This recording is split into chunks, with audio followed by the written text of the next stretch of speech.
ఉత్తమ చిత్రం, ఉత్తమ నటి, ఉత్తమ సహాయ నటుడు, ఉత్తమ గీత రచయిత, ఉత్తమ హాస్య నటి ఇలా 5 విభాగాల్లో నంది అవార్డులను సొంతం చేసుకున్న చిత్రం 'ప్రేమించు'. మూవీ మొఘల్ డి రామానాయుడు నిర్మించిన ఈ సినిమాలో లయ, సాయి కిరణ్, రూప, మురళీమోహన్, లక్ష్మి ప్రధాన పాత్రలు పోషించారు. బోయిన సుబ్బారావు డైరెక్ట్ చేసిన ఈ మూవీకి ఎంఎం శ్రీలేఖ సంగీతం ఓ ప్రధాన బలంగా నిలిచింది. 2001లో ఇదే ఏప్రిల్ 11న విడుదలై విజయపథంలో పయనించింది 'ప్రేమించు' చిత్రం. 25వ వార్షికోత్సవం సందర్భంగా 'ప్రేమించు' సినిమా ఎక్కడెక్కడ 50 రోజులు ఆడిందో ఈ వీడియోలో చూద్దాం.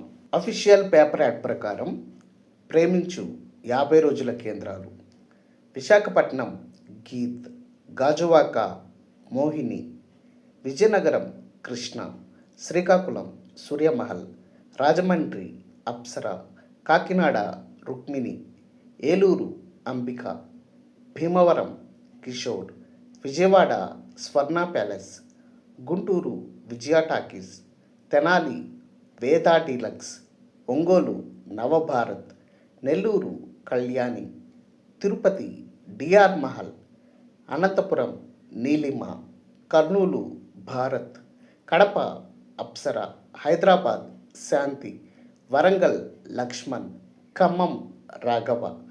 50వ రోజు నాటికి విజయవంతంగా ప్రదర్శించబడుతున్న కేంద్రాలు: Machilipatnam Urvashi, Nizamabad Ashok, Karimnagar Mamata, Chittoor Gurunatha, Amalapuram Ganapati, Mandapeta Vijayamahal, Kavali Venkateswara, Proddatur BVS picture palace, Hindupur Lakshmi, Mahabubnagar Nartaki మరియు మిర్యాలగూడ శకుంతల. డియర్ వ్యూయర్స్, అప్పట్లో 'ప్రేమించు' సినిమాని మీరు ఏ థియేటర్లో చూసారో కామెంట్ బాక్స్లో పోస్ట్ చేయండి.